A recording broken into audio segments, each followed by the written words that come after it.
December মাস পড়েই গেছে। এই সময় শীতের রাতে খাবার থালায় রুটির বদলে যদি গরম গরম পরোটা পাওয়া যায়, মন প্রাণ দুই খুশি হয়ে যায়। আলুর পরোটা তো প্রায় দিনই বানাই, তাই ভাবলাম আজ একটু হেলদি আর টেস্টি আলু পনিরের পরোটা বানাই।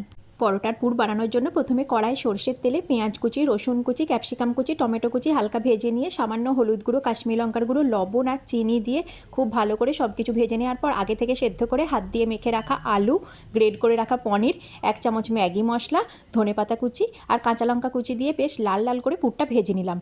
তারপর নরম করে মেখে রাখা আটার লেচির মধ্যে ঠেসে ঠেসে পুর ভরে নিয়ে সামান্য আটা ছড়িয়ে একটু মোটা মোটা করে পরোটাগুলো বেলে নিলাম। আমরা যেহেতু ময়দা খাই না, তাই আটা দিয়েই বানিয়েছি।